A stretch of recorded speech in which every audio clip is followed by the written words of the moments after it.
Namaskar, a very warm welcome to the online learning platform of Shri A.K. Doshi Mahila College, Jamnagar. I, Dhrivika Kanabar, presenting here my lecture on auditing and corporate governance. Students આપણે ઓડિટિંગના પ્રકારો discuss કરી રહ્યા હતા, જેમાં આપણે first સંગઠનના સ્વરૂપની દ્રષ્ટિએ જે 6 પ્રકાર પડે છે ઓડિટિંગના એ ઓલરેડી આપણે ડિસ્કસ કરી લીધા છે. સેકન્ડ જે છે કાયદાની દ્રષ્ટિએ ઓડિટના પ્રકારો, એમાં પણ આપણે જે ફર્સ્ટ 2 ટાઈપ્સ ઓફ ઓડિટિંગ છે, ફરજિયાત audit that is statutory audit and second is મરજિયાત audit which is voluntary audit. આ બંને આપણે ડિસ્કસ કરી લીધા છે. થર્ડ આપણે ડિસ્કસ કરવાનું બાકી છે. બટ એ પહેલાં જે આપણે સંગઠનના સ્વરૂપની દ્રષ્ટિએ ઓડિટિંગના પ્રકારો જોયા, જેમાં આપણે 6 પ્રકારો જોયા હતા: એકાકી વેપારી પેઢીના હિસાબોનું ઓડિટ, ભાગીદારી પેઢીના હિસાબોનું ઓડિટ, દેન કંપનીનું ઓડિટ, ટ્રસ્ટનું ઓડિટ, સહકારી મંડળીનું અને સરકારી ઓડિટ. આ જે 6 આપણે જોયા એમાંથી આપણે 2 પ્રકારના ઓડિટ જે છે પર્ટિક્યુલર, એનો એક ડિફરન્સ કરવાનો છે જે આપણા સિલેબસમાં આવે છે. એટલે અત્યારે આપણે એની ચર્ચા કરીએ, પછી આપણે આગળના પ્રકારની ચર્ચા કરીશું. તો એઝ મેં તમને વાત કરી એ રીતે આ જે ડિફરન્સ છે એ છે કંપની ઓડિટ વર્સિસ ભાગીદારી પેઢીઓનું ઓડિટ. કંપની ઓડિટ અને પાર્ટનરશિપ ફર્મનું ઓડિટ જે કરવામાં આવે છે એ ઓડિટ કઈ રીતે અલગ પડે છે બંને એકબીજાથી, કઈ રીતે એ બે વચ્ચે શું ડિફરન્સીસ છે, શું તફાવત છે, એ પોઈન્ટ એક આપણે કરવાનો છે. તો આ તફાવતના મેં પોઈન્ટ પાડેલા છે. તમારી ટેક્સ્ટબુકમાં જે છે એ આ તફાવત પોઈન્ટ પાડીને નથી આપેલો. તો તમારે હવે આ વસ્તુ ધ્યાનમાં રાખવાની કે જ્યારે તમારે એક્ઝામમાં ઇફ આ ક્વેશ્ચન તમને પૂછાય, તમે ઓપ્ટ કરો આ ક્વેશ્ચન, તો તમારે જે છે આ હેડિંગ ફર્સ્ટ લખવાનું, ફરજિયાત કે ફરજિયાતપણું, અને દેન કંપની ઓડિટ એની ફરજિયાત છે કે નહીં, શું છે એના વિશે, અને સેકન્ડ ભાગીદારી પેઢીનું ઓડિટ એના ફરજિયાતપણા વિશે લખવાનું. સેકન્ડ પોઈન્ટ તો નિમણૂક એ તમારું હેડિંગ બનશે, જે તમારે બુકમાં નથી એટલે આમાંથી તમારે એ હેડિંગ છે તમારે બુકમાં નોટ કરી લેવાનું છે, ટેક્સ્ટબુકમાં આપેલા નથી. તો નિમણૂક, એના પછી કંપનીના ઓડિટર વિશેની નિમણૂકની જે બાબત છે એ લખવાની, ભાગીદારી પેઢીના ઓડિટર વિશેની નિમણૂકની જે કોઈ જોગવાઈ છે એ લખવાની. તો આ રીતે તમારે જે છે એ આન્સર પ્રેઝન્ટ કરવાનો રહેશે. હવે આપણે જોઈએ તફાવત તરફ આગળ વધીએ. તો ફર્સ્ટ કંપનીનું ઓડિટ વર્સિસ ભાગીદારી પેઢીનું ઓડિટ. એમાં ફર્સ્ટ પોઈન્ટ ફરજિયાતપણું. તો કમ્પલ્શન શું છે, કંપનીના ઓડિટમાં છે, નથી, અને ભાગીદારી પેઢીમાં છે કે નહીં. તો જે કંપનીનું ઓડિટ છે એને કંપની ધારા અનુસાર ફરજિયાત બનાવવામાં આવ્યું છે. એટલે as per companies act company જે છે એણે પોતાના હિસાબોનું, અકાઉન્ટ્સનું ઓડિટ કરાવવું કમ્પલસરી છે. અને જ્યારે આપણે ભાગીદારી પેઢીના ઓડિટની વાત કરીએ તો ભાગીદારીનું પેઢીનું ઓડિટ જે છે એ ફરજિયાત નથી. એટલે જો ભાગીદારો ઈચ્છે તો ઓડિટ કરાવી શકે. કાયદા દ્વારા કોઈ પણ જોગવાઈ કરવામાં આવી નથી, કોઈ પણ ફરજિયાત બનાવવામાં કંઈ આવ્યું નથી ભાગીદારી પેઢીના ઓડિટ બાબતે, હિસાબોના ઓડિટ બાબતે. આ થઈ ફરજિયાતપણાની વાત. સેકન્ડ આપણે જોઈએ નિમણૂક. નિમણૂક કેની? ઓડિટરની. તો આ ઓડિટરની નિમણૂક જે છે એ કંપનીનું ઓડિટ થતું હોય એમાં ઓડિટરની નિમણૂક શેરહોલ્ડરો દ્વારા કરવામાં આવે છે. કારણ કે કંપનીના સાચા માલિકો શેરહોલ્ડરો છે. કંપનીને શેરહોલ્ડરોએ મૂડી પૂરી પાડેલી છે અને આ મૂડીનો ઉપયોગ કરી અને કંપનીનું કાર્યભાર ચાલે છે. અને આ જે શેરહોલ્ડરો છે એ સાચા માલિકો હોવા છતાં પણ કંપનીમાં એ લોકો સંચાલન કે વહીવટમાં કંપનીના એ ભાગ એક્ટિવલી નથી લઈ શકતા. પણ એમણે મૂડી આપી છે એટલે એમના માટે એ જાણવું અગત્યનું બની જાય કે કંપનીનું જે કંઈ વ્યવહાર ચાલે છે, હિસાબો લખાય છે, એ સાચા લખાય છે કે નહીં.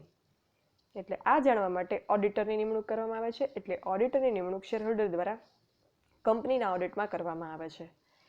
જ્યારે ભાગીદારી પેઢીના ઓડિટની આપણે વાત કરીએ તો એમાં કંઈ શેર બહાર પાડવામાં નથી આવતા. એટલે ભાગીદારો જે છે એ પોતે જ ઓડિટરની નિમણૂક કરે છે.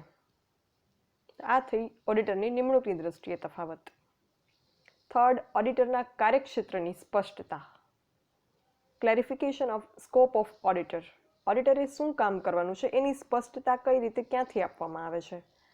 તો જો કંપનીના ઓડિટની વાત કરીએ તો કંપનીના ઓડિટમાં જે છે એ કંપની ધારામાં જ, કંપનીઝ એક્ટમાં જ કંપનીના ઓડિટ વિશે, ઓડિટરના કાર્યક્ષેત્ર વિશે સ્પષ્ટતા કરી આપેલી છે. એ મુજબ ઓડિટર પોતાનું કામ કરે છે.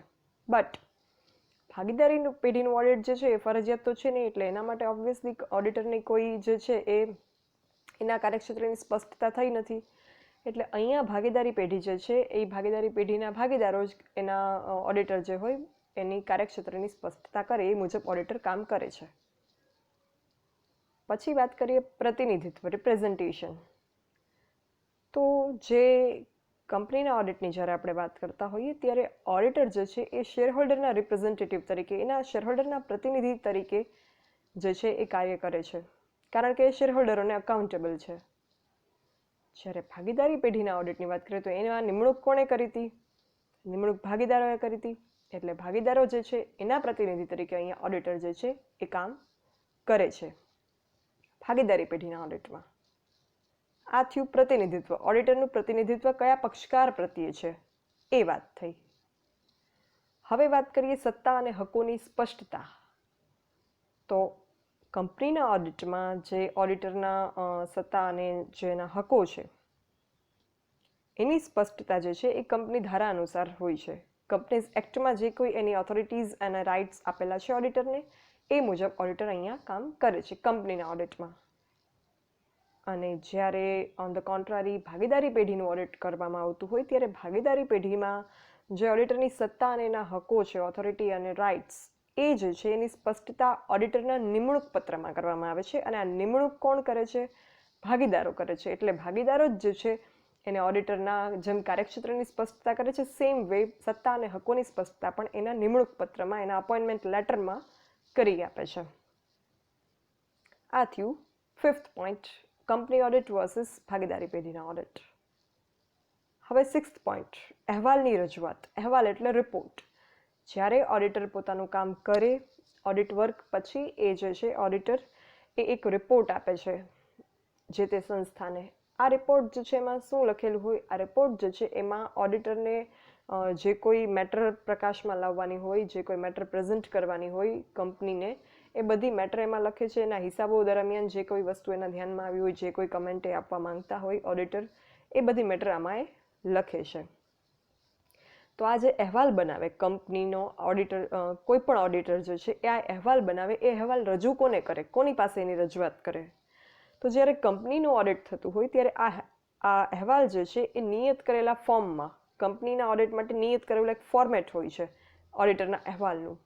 આ નિયત કરેલા ફોર્મેટમાં ઓડિટર પોતાનો અહેવાલ શેરહોલ્ડરોને રજૂ કરે છે, કારણ કે કંપનીના જે સાચા માલિકો છે એ શેરહોલ્ડરો છે, અને શેરહોલ્ડરો જે છે એના એ રિપ્રેઝેન્ટેટિવ છે ઓડિટર. એટલે કંપનીના ઓડિટર જે છે એ શેરહોલ્ડરોને એના પોતાના અહેવાલની રજૂઆત કરે છે.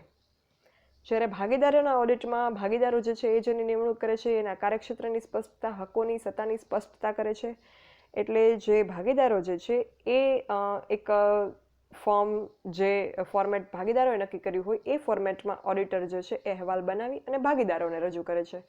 એટલે અહીંયા એક એ પ્રકારનું છે કે જે નિમણૂક કરતા હોય ઓડિટરના, એ જ બધી બાબતો જે છે એનું મેનેજમેન્ટ સંચાલન જે છે એ કરે છે. કંપનીના ઓડિટમાં નિમણૂક કરતા જે છે એ શેરહોલ્ડરો છે, એટલે બધું જે છે એ ત્યાંથી થશે.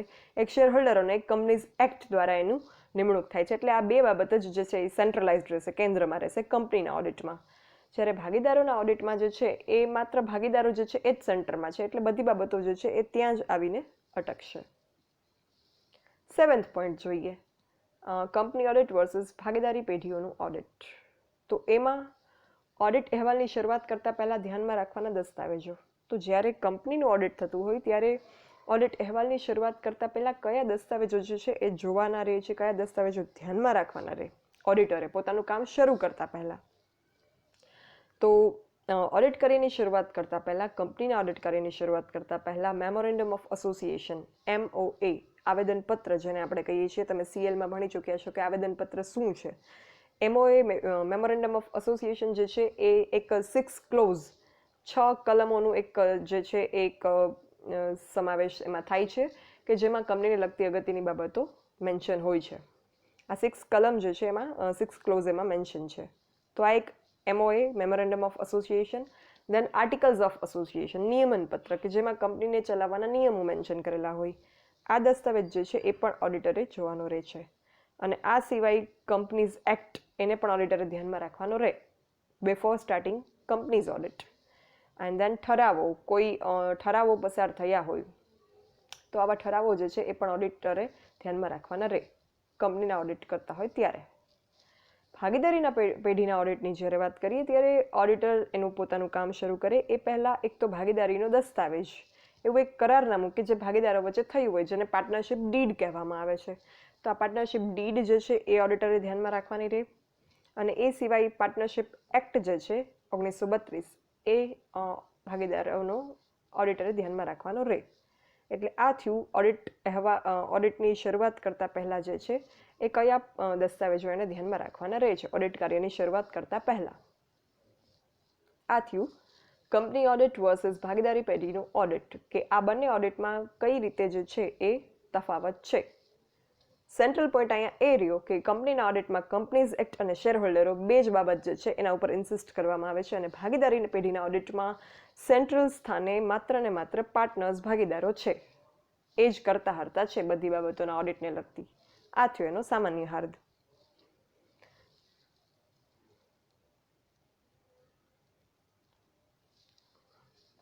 હવે આપણે બેક ટુ આપણું જે ઓડિટના પ્રકારોનો પોઈન્ટ ચાલુ હતો એમાં આવીએ. આમાં આપણે ઘણા બધા તફાવત ડિસ્કસ કરવાના આવશે. જેટલા પણ ઓડિટના પ્રકારો આપણે ડિસ્કસ કરીએ છીએ એમાં અલગ અલગ પ્રકારોના તફાવત પણ જોવાના આપણે છે.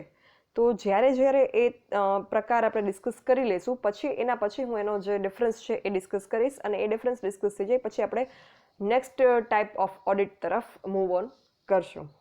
તો એ તફાવત આપણે ફર્સ્ટ સંગઠનના સ્વરૂપની દ્રષ્ટિએ જે બે પ્રકાર હતા, 6 પ્રકારમાંથી જે બે પ્રકાર હતા એનો તફાવત આપણે જોયો. હવે આપણે પાછા બેક ટુ સેકન્ડ ટાઈપ જે ડિસ્કશન કરતા હતા ત્યાં પહોંચી જઈએ. તો એમાં આપણે બે પ્રકાર ડિસ્કસ કરી લીધા છે, statutory audit versus statutory audit and voluntary audit, ફરજિયાત ઓડિટ અને મરજિયાત ઓડિટ. આ બંને ડિસ્કસ થઈ ગયા છે. નેક્સ્ટ આપણે જોવાનું છે ખાસ ઓડિટ, સ્પેશિયલ ઓડિટ જે છે એ શું છે. ફરજિયાત ઓડિટ અને ફરજિયાત ઓડિટમાં બહુ બધા પોઈન્ટ આપણે ડિસ્કસ કરીએ કે કયા કયા પ્રકારના પક્ષકારોએ જે છે એ ફરજિયાત ઓડિટ કરાવવાનું રહે છે. એમાં કંપનીનું ઓડિટ જે છે ફરજિયાત છે, ટ્રસ્ટનું ઓડિટ ફરજિયાત છે, સહકારી મંડળી, કોઓપરેટિવ સોસાયટીનું ઓડિટ ફરજિયાત છે. ત્યારબાદ અન્ય સંસ્થાઓ જેમ કે બેંક છે, નાણાં કોર્પોરેશન છે, આ બધી સંસ્થાઓએ પણ પોતાનું ઓડિટ કરાવવું ફરજિયાત છે. આ પણ આપણે ચર્ચા કરી. ત્યારબાદ સરકારી ઓડિટ પણ ફરજિયાત છે.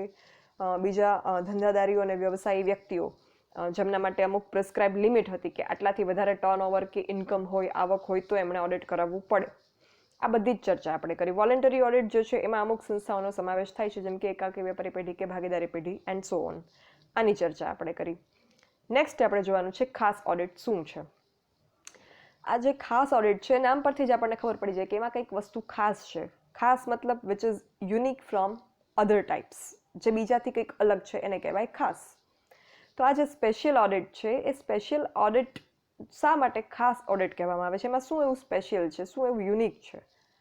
તો એમાં યુનિકની જ્યારે આપણે વાત કરીએ ત્યારે સૌથી પહેલાં તો સંજોગ, કે જે સંજોગમાં આ ઓડિટ કરાવવામાં આવે છે એ સંજોગ કંઈક ખાસ હોય, રૂટીન સંજોગ ના હોય. તમારે બિઝનેસમાં ઇન્કમ ઊભી થઈ, આપણે રિટર્ન ભર્યું, આપણે ઓડિટ કરાવીએ છીએ, એ એક રેગ્યુલર કોર્સ ઓફ બિઝનેસ થયું, એ ખાસ ઇવેન્ટ નથી. પણ કંઈક એવો ખાસ સંજોગ ઊભો થાય અને આપણે ઓડિટ કરાવીએ એ ખાસ ઓડિટમાં સમાવિષ્ટ થાય. એટલે એક સંજોગની દ્રષ્ટિએ આ ઓડિટ ખાસ ઓડિટ છે. બીજું, ખાસ ઓડિટ જે છે એ મધ્યસ્થ સરકારની જે છે દેખરેખ હેઠળ કરાવવામાં આવે છે. એટલે એ ભલે પછી કંપનીનું ઓડિટ હોય, કંપનીનું ઓડિટ જનરલી કંપની પોતે કરાવે અથવા તો શેરહોલ્ડરો દ્વારા કરવામાં આવે, શેરહોલ્ડરોને સંબોધીને એને પ્રતિનિધિત્વ કરીને કરવામાં આવે. બટ આ ખાસ ઓડિટમાં જો કંપનીનું ઓડિટ પણ થતું હોય ને તો એ મધ્યસ્થ સરકાર જે છે એના સુપરવિઝન હેઠળ થતું હોય, એના ઓર્ડરથી થતું હોય. એટલે સંજોગ સિવાય આમાં બીજી ખાસ બાબત છે કે આ ઓડિટનો ઓર્ડર કોણ આપે છે, આ બીજી ખાસ બાબત છે. ઓર્ડર અહીંયા મધ્યસ્થ સરકાર દ્વારા આપવામાં આવે છે. આ મધ્યસ્થ સરકાર જે છે એના દ્વારા હુકમ થયો હોય ત્યારે આ ખાસ ઓડિટ જે છે એ અમલમાં મૂકવામાં આવે છે અને અંડરટેક કરવામાં આવે છે. એટલે આ રીતે એક ખાસ છે. તમને ક્લિયર થઈ ગયું કે વાય ઇટ ઇઝ સ્પેશિયલ? તો આ કારણસર. ત્યારબાદ હવે આ સંજોગો એવા કયા કયા હોય કે જ્યારે ખાસ ઓડિટ જે છે એની જરૂર ઊભી થાય? તો એક કંપનીને વહીવટને લગતા, કંપનીનો જે વહીવટ થતો હોય, એડમિનિસ્ટ્રેશન થતું હોય, એમાં કોઈ શંકા, કોઈ પ્રશ્નો ઉપસ્થિત થાય ત્યારે આવું ખાસ ઓડિટ જનરલી કરવામાં આવતું હોય છે અને આવા ઓડિટ ઇન્સ્પેક્ટરને નીમવામાં આવે છે. તો એવા સંજોગોની જો ડિટેલમાં આપણે ચર્ચા કરીએ તો કયા કયા સંજોગોમાં આ ખાસ ઓડિટ કરવું પડે? તો પહેલો સંજોગ ખાસ ઓડિટ કરવાનો પ્રશ્ન ઉપસ્થિત થાય એ કે કંપનીનો વહીવટ જે છે, કંપનીનો વહીવટ જે ચલાવવામાં આવે છે એ ધંધાદારી સિદ્ધાંત અનુસાર as per law and principal આ વહીવટ ચલાવવામાં આવતો નથી, અથવા તો કોઈ શાણપણ ભરી વેપાર નીતિને અનુસરીને ચલાવવામાં આવતો નથી. એટલે સાઉન્ડ બિઝનેસ પોલિસીઝ જેને આપણે કહી શકીએ એને ફોલો કરીને વેપાર ચલાવવામાં આવતો નથી. મતલબ કોઈ એડમિનિસ્ટ્રેશન, કંપનીનું વહીવટ જે છે એ અમુક ખોટી રીતે, ગેરકાયદેસર રીતે ચલાવવામાં આવતો હોય એવું જણાય ત્યારે આ ઓડિટ જે છે એ અંડરટેક કરવાનો પ્રશ્ન ઉપસ્થિત થાય. પહેલો સંજોગ. બીજો સંજોગ કે ખાસ ઓડિટ ક્યારે જે છે એ કરવું પડે, તો કંપનીનું જે સંચાલન કરવામાં આવે છે એના સંચાલકો દ્વારા આ સંચાલન જે છે એ એવી રીતે કરવામાં આવે છે, ખરેખર કેવી રીતે થવું જોઈએ, રાઈટ, આઈડિયલ સિચ્યુએશન, આદર્શ પરિસ્થિતિ. તો કંપનીનું જે સંચાલન છે જે હેતુથી કંપની સ્થપાયેલી છે એ હેતુને સિદ્ધ કરવા થવું જોઈએ, શેરહોલ્ડરોના હિતને ધ્યાનમાં રાખીને, કર્મચારીઓના હિતને ધ્યાનમાં રાખીને, ગ્રાહકોના હિતને ધ્યાનમાં રાખી અને કાયદેસર રીતે કંપનીઝ એક્ટ મુજબ થવું જોઈએ. આ આઈડિયલ સિચ્યુએશન.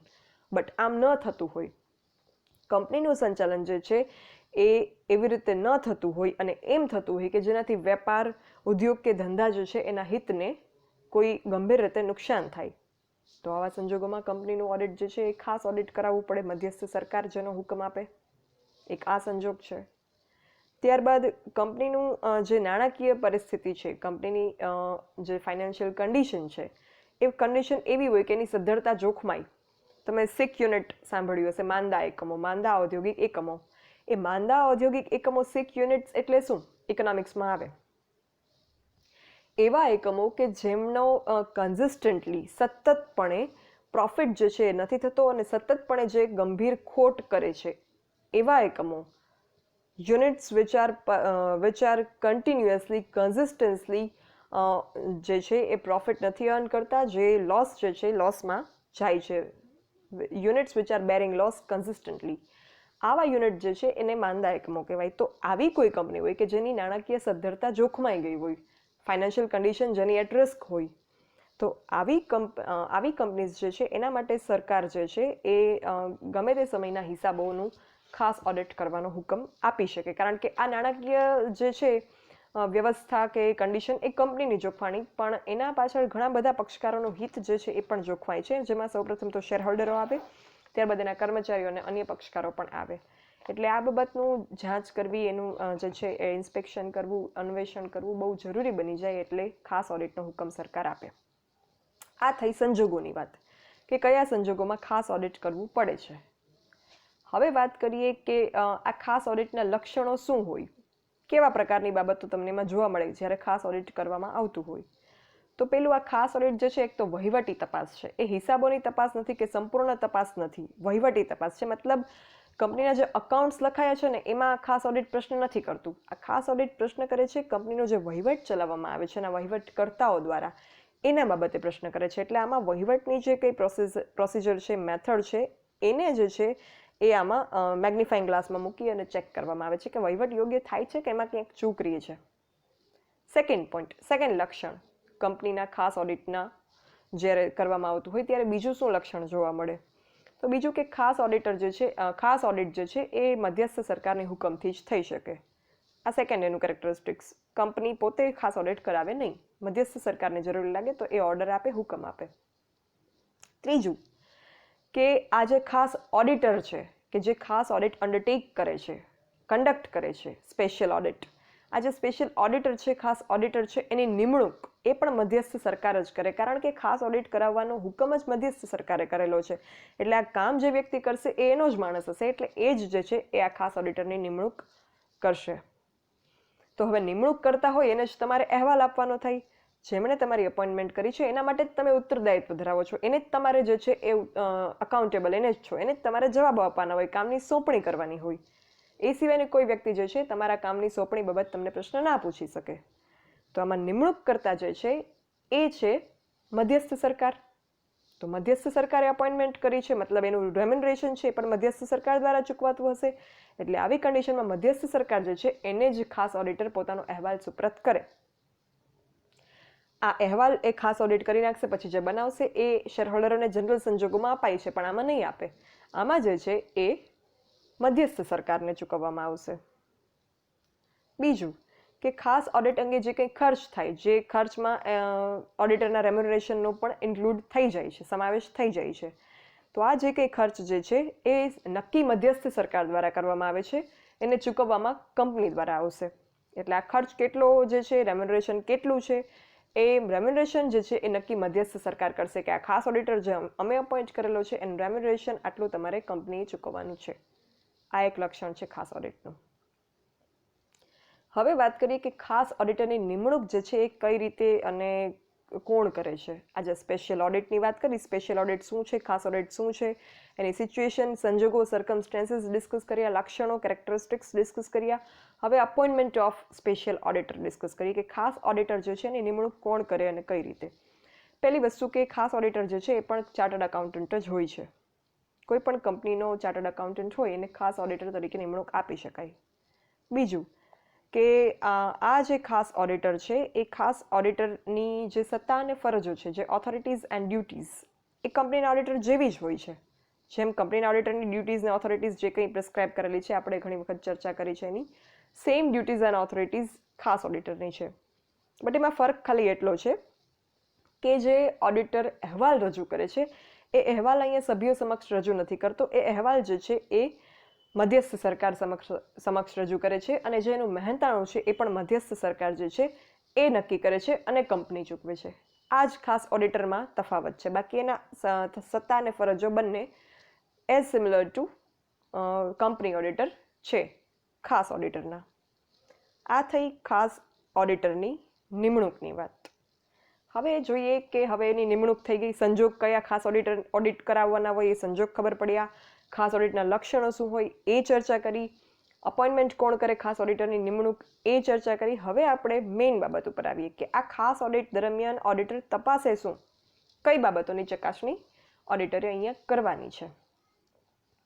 તો ખાસ ઓડિટ દરમિયાન જે ખાસ ઓડિટર છે જેને મધ્યસ્થ સરકાર દ્વારા નિમણૂક આપવામાં આવી છે, આ ઓડિટર જે છે એ કંપનીના ડિરેક્ટર્સના અને અન્ય વહીવટકર્તાઓના મહેનતાણા ચેક કરશે. રેમ્યુનરેશન ઓફ ડિરેક્ટર્સ એન્ડ અધર જે છે અપોઇન્ટિંગ અધર ઓથોરિટીઝ જે છે એના.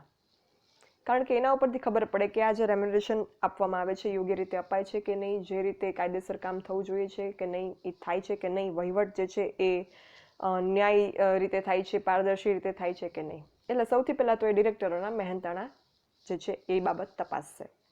બીજું, અન્ય કંપની સાથે થયેલા કરારોમાં ડિરેક્ટરનું હિત એ ચકાસશે.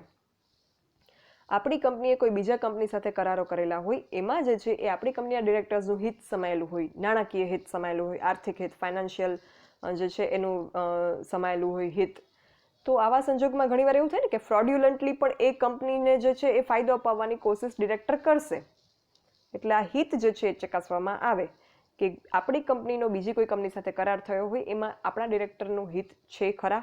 જો એ હિત હોય તો ખબર પડે કે આ ફ્રોડ્યુલન્ટ એક્ટિવિટીઝ જે થઈ છે એમાં કંઈક આ પ્રકારનું હોઈ શકે, કંઈક જે છે એ ગુનાહિત પ્રવૃત્તિ હોઈ શકે ડિરેક્ટર દ્વારા. ત્રીજી બાબત ઓડિટરે આમાં તપાસવાની છે ખાસ ઓડિટ કરતી વખતે કે કંપનીના ડિરેક્ટરોના કોઈ કરંટ એકાઉન્ટ હોય, કોઈ ચાલુ ખાતા હોય તો. કારણ કે એ ચાલુ ખાતાના ટ્રાન્ઝેક્શન્સ, એની બેલેન્સ, એના ઉપરથી પણ કોઈ ડિરેક્ટરો દ્વારા કોઈ પણ પ્રકારની જે છે ફ્રોડ્યુલન્ટ એક્ટિવિટીઝ, કોઈ પ્રકારની ઉચાપત, કોઈ પ્રકારનું એમ્બેઝલમેન્ટ ઓફ કેશ, રોકડની ઉચાપત કે કોઈ પ્રકારનું મિસઅપ્રોપ્રિએશન, ફ્રોડ કરવામાં આવેલા હોય તો એ ખબર પડી જશે. એટલે કંપનીના ડિરેક્ટરોના ચાલુ ખાતા તપાસવામાં આવે છે. બીજી બાબત તપાસવામાં આવે છે ડિરેક્ટરોને આપવામાં આવેલી લોન. ઘણી વખત કંપની જે છે એની પાસેથી ડિરેક્ટર લોન લેતા હોય. તો આ જે લોન લીધી છે એ લોન કેટલી છે, કે શું શેના માટે છે, એ લોન પર વ્યાજની વસૂલાત એટલે વ્યાજ વસૂલ્યું છે કે નહીં, વ્યાજ ચૂકવ્યું છે કે નહીં ડિરેક્ટરે એ જોવામાં આવે. એટલે લોન જે લીધી છે લીગલી એનું પ્રોસિડિંગ થાય છે કે નહીં એ ખબર પડશે. ત્યારબાદ ડિરેક્ટરના લોન સામે આપેલી બાહેંધરી. તમે લોન લેવા જાઓ કોઈ પણ તો તમને લોન એમને ના આપે, લોનમાં તમને બાહેંધરી માગે. તમારે જે છે એ કંઈક સામું આપવું પડે, તમારી કોઈ એસેટ. કારણ કે તમે લોન ના ચૂકવી, તમે ડિફોલ્ટર થઈ ગયા તો શું થશે? તો આવા સંજોગોમાં જે છે એ આ લોન તમે નહીં ચૂકવો તો જે તમે મિલકત મૂકેલી છે એ મિલકત બેંક સેલ કરી નાખશે અને એમાંથી તમારી લોનના જે નાણાં છે એ પોતે રિકવર કરી લેશે. એટલે ઓડિટ જ્યારે લોન મેળવે છે ડિરેક્ટર કંપની પાસેથી ત્યારે બાહેંધરી તરીકે શું આપે છે એની ચકાસણી જે છે એ આમાં ઓડિટર કરે છે. અને બીજું એક ચકાસે છે કે કંપનીની મિલકતો અને જવાબદારી જે છે એનું ચકાસણી અને મૂલ્યાંકન ઓડિટર કરે છે. આ ચકાસણી અને મૂલ્યાંકન શબ્દ લખ્યો છે બહુ સિમ્પલ લાગે કે કંપનીને આ મિલકત અને જવાબદારીનું ચકાસણી કરી લેવાનું એનું મૂલ્યાંકન કરી લેવાનું. બટ આ જે શબ્દ છે ચકાસણી અને મૂલ્યાંકન એ બહુ વિશાળ અર્થ ધરાવે છે. આના માટેના અલગથી આપણે 2 ચેપ્ટર જે છે એ નેક્સ્ટ સેમેસ્ટરમાં ઓડિટમાં ભણવાના છે. અત્યારે તમને સિમ્પલ લેંગ્વેજમાં ચકાસણી અને મૂલ્યાંકન કહી દઉં તો ચકાસણી એટલે કે કોઈ પણ જવાબદારી કે જે મિલકત છે એ ખરેખર એક્ઝિસ્ટ કરે છે ખરા, અસ્તિત્વ ધરાવે છે ખરા કંપનીમાં, એ જોવું. અને મૂલ્યાંકન એટલે શું? તો મૂલ્યાંકન એટલે એ કે જે કોઈ એસેટ્સ કે જવાબદારી છે એની કિંમત જે છે એ નક્કી કરવામાં આવી છે, એ ન્યાયી રીતે પારદર્શી રીતે નક્કી કરવામાં આવી છે કે કોઈ બદ ઇરાદાથી જે મિલકત કે જવાબદારી છે એને વધારી કે ઘટાડીને દર્શાવવામાં આવ્યા છે. તો આ બાબત ઓડિટર દ્વારા ચકાસવામાં આવે છે.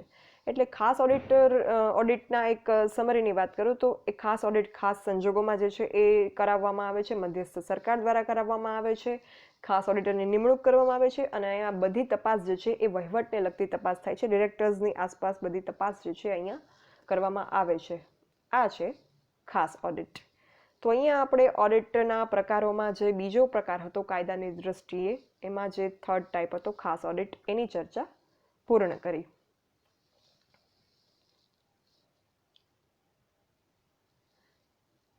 નેક્સ્ટ આપણે ઓડિટના પ્રકારની જે ચર્ચા કરીએ છીએ એમાં થર્ડ ટાઈપ ઓફ ઓડિટિંગ છે on the basis of timing, સમયની દૃષ્ટિએ ઓડિટ એની ચર્ચા કરીશું. અત્યાર માટે આટલું પૂરતું છે. If you have any doubts or queries, you can as usual write me on dbk.trivika@gmail.com. Thank you.